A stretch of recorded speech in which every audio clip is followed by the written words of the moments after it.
Are you ready to unlock your full potential and maximize your productivity? Look no further than Productivity Smarts, the ultimate audio podcast hosted by renowned productivity expert Gerald J. Leonard.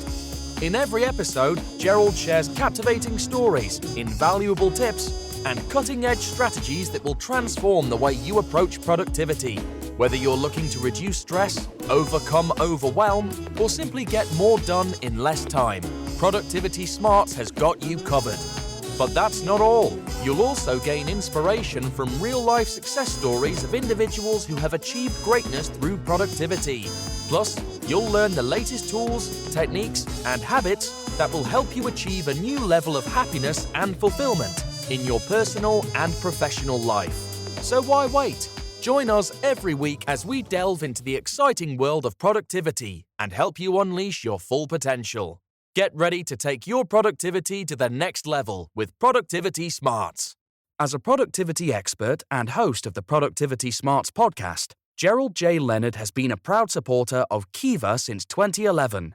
Kiva is a non-profit organization that helps entrepreneurs in third world countries access the capital they need to start or grow their businesses. By making a small loan through Kiva, you can help these entrepreneurs achieve their dreams, support their families, and contribute to their local economies. And with a repayment rate of over 96%, your loan can be re-lent to another entrepreneur once it's repaid, creating a ripple effect of positive change. So if you're looking for a meaningful way to make a difference in the world, consider making a loan through Kiva. With loans as small as $25, anyone can be a microlender and help change lives. Visit kiva.org to learn more and start lending today. Well, today I'm speaking to Bill Cates. He is a Hall of Fame speaker, a top-ranked podcast host, and the co-author of a new book coming out called The Hidden Heist: Stop Robbing Yourself of Lasting Wealth. Now, Bill is an amazing speaker, and the book, it blends suspense, humor, and financial insight. Bill transforms how we think about money and empowers professionals to create a life that they want by breaking free from their limiting beliefs and build trust, truth, and lasting wealth. Bill, how are you? I'm doing well, thank you. Great to be with you, Gerald. Excellent, man. It's been a while since we've had a chance to chat with each other and play music together. And so, we go way back, and it's been a pleasure knowing you. So let me ask you, and again, not knowing that you are a drummer, you're a man after my own heart when it comes to music. What is your favorite style? We play jazz and some other things, but what is your favorite style of music? Yeah, so I'm really a rock and roll drummer. That's my orientation. I've played everything over the years. I worked my way through college playing in weddings. So I played just about every type. When I played professionally, I played a lot of funk.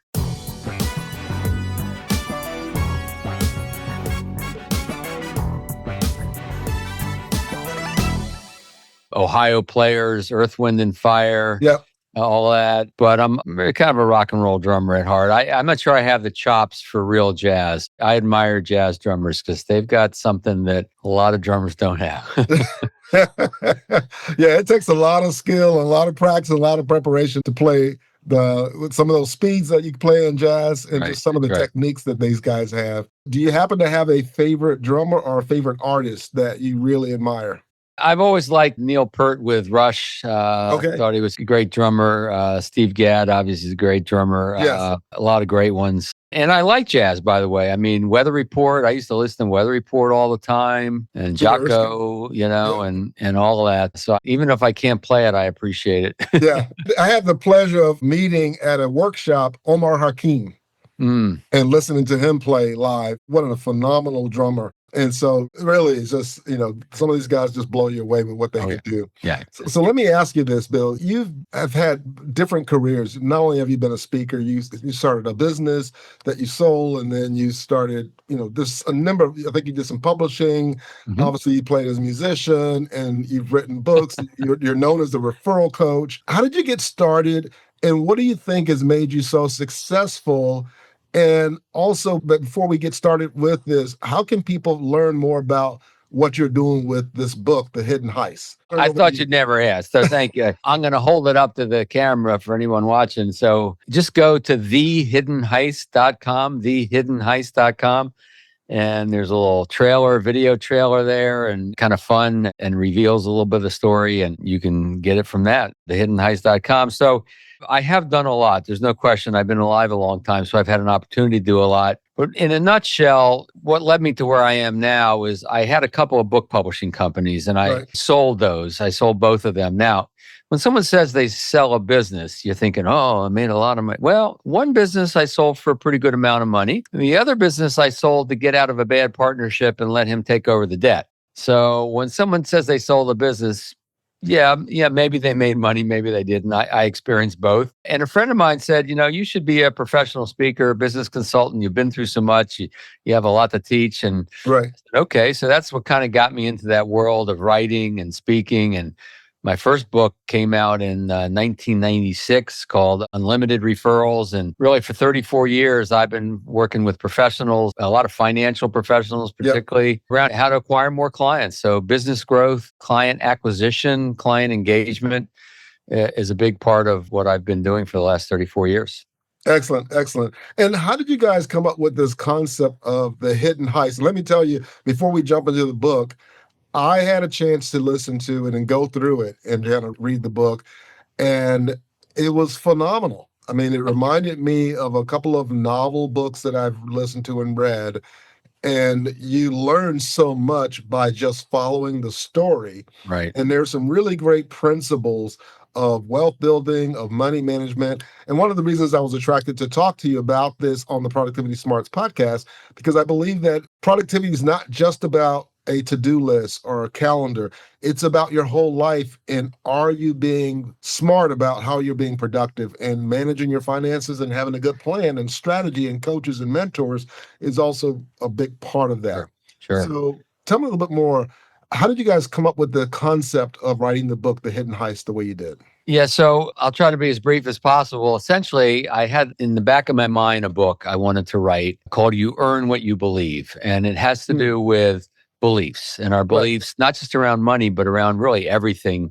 Because really fundamental to all decision making and everything we do is what do we believe about the situation? What do we believe about ourselves? What do we believe about the other person? What do we believe is possible?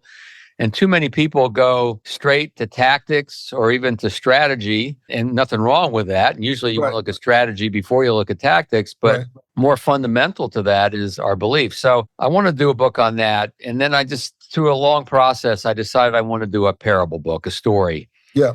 Because it's a great way to teach things. You draw people into the story. We can talk more about the story in a minute, but and what do I know, and what's my world been for the last 34 years, where it's been with financial advisors and that whole world. And so I narrowed it down to beliefs around money. And most parable books are kind of light and nice and happy, and nothing wrong with that. I'm okay with that. But I wanted mine to have a little edge, because I wanted to pull the reader in a way that a lot of parable books don't. And I wanted to have some twists and turns. Most parable books, you can kind of see what's coming the whole time. Exactly. Yeah. And so I decided I want this book about money to take place in a bank. And so it's a bank robbery, a botched bank robbery. There's a little edge to it because of that, but the robbers are also a little bumbly too. That's the comic relief, the humor of it all. And while the robbers are, they're stuck there, they're SWAT outside, they're trying to negotiate how they're going to get out of this predicament, everyone else is in the vault, and they're learning about money, and they're learning about beliefs, and they're learning about some basic principles. And so it's got an edge, it's got humor, it's got suspense, it's got a little twist at the end, and people learn along the way. Yeah, I will say this. There's a big twist at the end. It's not a little twist. I was like, really? That's what? Oh, really? Wow. Okay. And again, I'm not going to give that away, because you got to read the book. And so I would say definitely go get the book, because it is engaging. But you learn about some financial beliefs or strategies and ways that led them to rob a bank. And then once you start learning about the characters, like, why are you robbing a bank? But they found themselves in situations, but they wasn't like the typical people that would rob a bank, but they found themselves in a very precarious situation that kind of made them make bad decisions and get to this place where they were Yeah. doing what they were doing. Real quick, just before we're sitting to record this, I was with my personal trainer, and my personal trainer has a copy of the book. And he says, I'm halfway through. I'm loving the book. I need to give this book to my children. His children are in like late 30s, early 40s. Yeah. He said, you're teaching what I tried to teach them, but they didn't really listen to me. Right. And so I'm kind of on a goal to give financial lessons really to anybody, but to younger folks where either their parents didn't teach them, Yeah. couldn't teach them because they didn't know, or the kids weren't listening in the first place. It's kind of one of those things where, you can take a concept like money and, you can say, okay, let's sit down and have dinner. Let's sit down and talk about this. And then you just start talking about money, right? And you talk about budgeting, and you talk about investing, you talk about savings, you talk about debt. Or you can watch a movie or you can listen to a story where the characters are interesting, they're engaging, you're caught up in the scenario, they're not perfect, they have, they're bumbling, they're doing silly stuff or stupid stuff that they shouldn't be doing. Right. But in the process, they're having these intense conversations that are all about money. Yep. And how did you get into this situation and so on. Right. And then you realize that they are somewhat savvy, but yet at the same time, they've made some bad decisions. Their thinking is a little off and so on. And so, there's so many of the lessons that I think a great book, which I really believe what you've put together, that you guys have put together really is a great book because you learn almost through osmosis. From being around the story, you learn the principles. And then at the end, which I thought was great, is that after the story was over and you kind of spill the beans on like what happens to their life and all the things that happened to them with, getting through the situation, you then have a list of, here's some of the best advice, here's some of the strategies, here's things you should do, here's how you should think, here's who you need. These are tactical things that you do. And I thought that was brilliant. And then you guys have your biographies at the end there, but it's laid out in such a way that it really helps you to understand. It reminded me of another really great book, but this is a totally different topic. The gentleman's name was Elliot Goldratt. He was a physicist, and he wrote about something called the theory of constraints. And it was about a factory. And I think the main character in your book is Elden, but this guy's main character's name was Alex. And he had marital issues, and he had stuff he had to do with his kids. But by the time you finish listening to the book, you really understand this concept called theory of constraints. And I feel like your book does the same thing. Thank you. Let me ask you this. You have this character, Elden. He's a unique character. Right. He's wise, he's calm, he's transformational. What can professionals and creatives learn from this approach of handling pressure and decision-making the way you kind of set up the character Elden to do? One of my beliefs is that he stayed composed, right? Composure is a big word for leaders. It's a big word for being productive. Now, it's easier to say it than to do it. Sometimes I get that. Composure comes from clarity. Composure comes from clarity of purpose. It comes from mastering your inner dialogue, what you're saying to yourself. It comes from not taking what other people are doing personally, because we know that everyone, whatever people are saying to us and doing around it, a good portion of that is just their own stuff they're projecting onto us. Yes. Right? So when we master kind of our own inner dialogue and we know what we're trying to accomplish and we can keep that steady course and that composure, that allows us to remain productive in difficult times. I read this definition recently of wisdom, and I have it written right in front of me here because I don't want to botch it. It says wisdom is knowledge in context. Okay. And then wisdom is knowledge that is kilned in the fire of experience. And I just love that. And so when you're clear on your purpose, you're clear on the goals, you don't take things personally, you understand that other people are just projecting their nonsense onto you, you can maintain your composure, and then you can work yourself through whatever the situation might be without getting caught up in all the drama.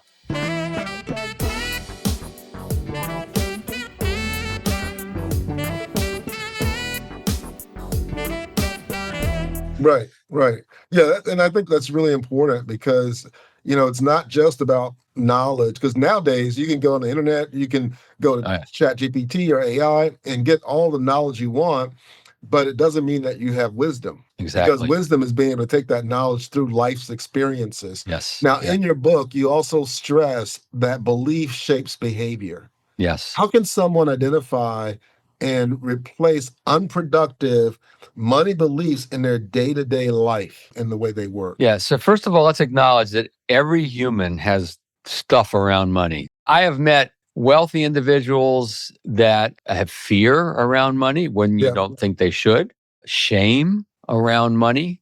We all have stuff, right? That often leads to bad decisions, unproductive behavior, etc. right, How do you figure that out? Well, two main ways.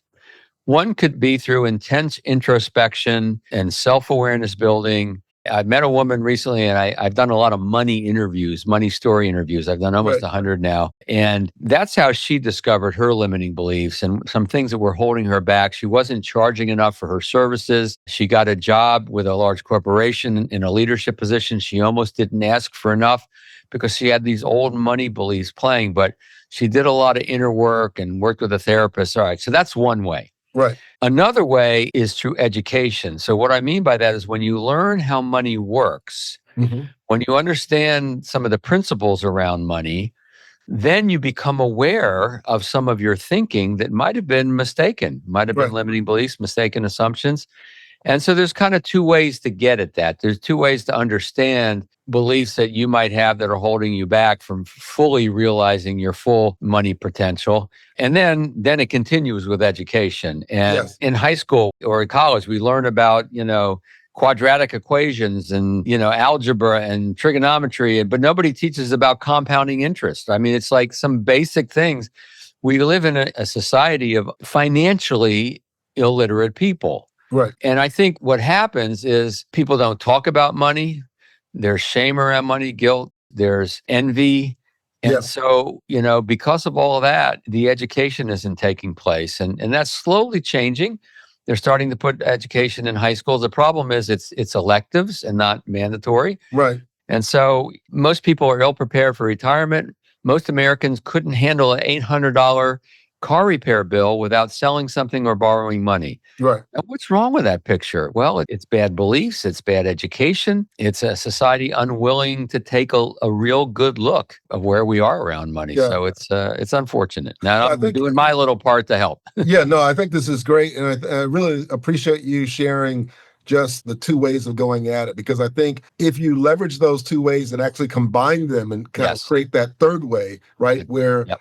you are educating yourself, you're going to workshops, you're reading books, you're listening to podcasts, you're talking to an advisor, which I thought was really interesting. We'll get to that question about a financial advisor, Hmm. but that as you're going through these things that you're working on, you're growing yourself. But then as you do, based on how we grow up, right? Because we can't pick our parents, we can't pick where we grow up, we can't pick, what we look like or where we came from. We just find out that we're here, and now we have all of this stuff that's been Right. poured into us that we Yes, didn't true. ask for, but that Right. we've been given. That's And some right. of it is good and some of it is bad. Like money Right. doesn't grow on trees, and you got to eat everything on your plate because people in Africa are starving, and all these kinds of things. And it's like, well, people in Africa are not really starving. They show a lot of pictures of that, but that's not really what's going on. And money, in some ways, it does grow on trees because if you have fruit and you can sell it, that's Yeah, yeah. Don't tell that to an apple farmer, right? exactly. And so you have to be willing to face those beliefs and then question them. And then a lot of beliefs, because you're feeling insecure, or you're feeling this way, or you're feeling that way. And in your mind, you begin to make up stuff. Yes. And then you go, oh, that must be true. And then you start living by that belief, and that belief becomes a ceiling on what you're able to do. You mentioned the young lady who was looking for a job, and she was limited by her beliefs about her skills and who she was. And Right. she had to work on that to get past that.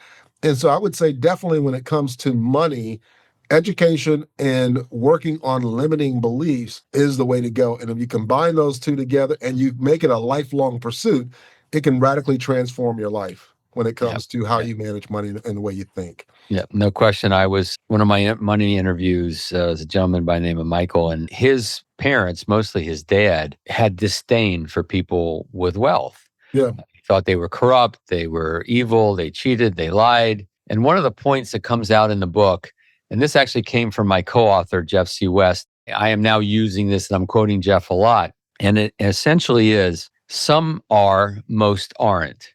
Right. So whenever we think about generalizations like rich people are greedy, yeah, well, some are, most aren't. It's a great way to think. There's usually these stereotypes and these generalizations, there's often a basis for it, Right. right? There is some thread of truth in it, but the problem is we extrapolate and we decide everybody's like that. Exactly. So for this individual, Michael, because he grew up with that belief, he had to work on himself to get to the point where he could start believing he could actually earn more money. Because how can you become someone you disdain? You can't, right? That cognitive dissonance kicks in and you can't become someone you disdain.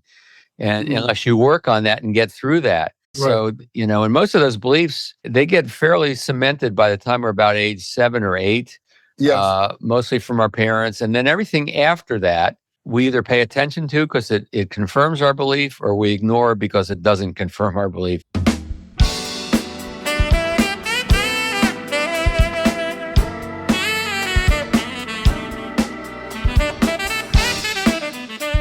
Exactly. Confirmation bias. Yeah. That drives our reality in such a profound way, because if you believe something's possible, then guess what? You see all the possibilities of that thing coming true. And you see all the avenues of how to make it happen. You see all the resources and all the people that can help you accomplish that. But if, like you said, you disdain or you have a negative attitude towards, people who are wealthy or rich or whatever, then you're going to see life through that window and you're going to actually not see, right? Because the things are there, right? The opportunities, the people, the resources, and so on, but you're not going to see them because you've actually put on blinders. This is why I contend that every problem solving, this is in the workplace, in personal and money and everything. Every problem solving starts with what our beliefs, some people call it our story, that we tell ourselves and we believe. And that's start with so in the workplace, let's say we have an employee, let's say we're a manager, a leader, and we have an employee that isn't performing. And we start to form a belief that this person's not going to cut it. They don't have what it takes to cut it. And so then we start to slowly, unconsciously shut off to all the possibilities that are around us of how they might actually learn to cut it. If we believe it's not fixable, then it's not fixable. If we're in a marriage and we believe the marriage isn't fixable, then it's not fixable. Exactly. Right? Until we shift our belief about ourselves, about the other person, about the situation, all of that. So it's fundamental. And yet we don't talk about this very much. We talk about the strategies and the tactics. Right. Those have their place. Of course they do. You talk a lot about strategy and tactics. I do the same in my own business. Right. But if we don't confront the beliefs, not just limiting beliefs, but the beliefs of what's possible too, there's that flip side, the different side of the same coin, then we will see the opportunity. So yeah, point well made. Thank you. Exactly. Now, let me ask you this. How does aligning yourself with a trusted financial professional not only improves your wealth, but also your clarity, your focus, and long-term purpose? How can finding that right person from a financial perspective as a trusted advisor help you in these areas? I think most people should probably be working with a trusted advisor. I've seen a lot of people trying to do it on their own. Most don't do a very good job. In fact, the statistics show that most people that manage their own money, their own investments, underperform people who work with competent, good, trusted advisors. A good advisor, in my humble opinion, really will work in kind of 3 areas. They will first work in the level of who are we? What is our context? What do we believe about money? What do we want in life? What are we trying to accomplish? It's not just about the money and the investments. They take in the whole person. So that's a big part.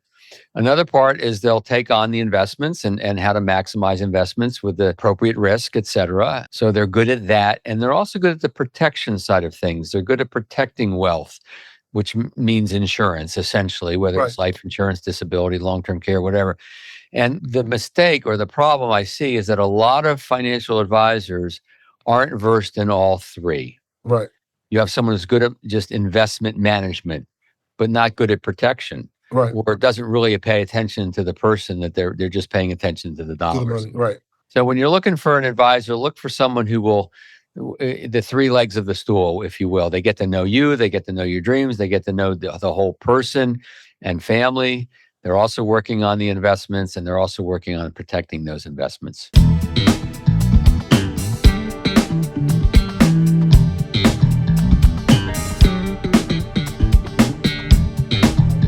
Excellent. Excellent. It's almost like you got to have a really good football team. And when I'm thinking about that, because we're close to football season, you got to have a great coach who can lay out a strategy. You got to have an offense, and you got to have a defense. Yeah. Yeah, absolutely. There's a lot of metaphors that could work. So that's good. Exactly. Listen, last question here.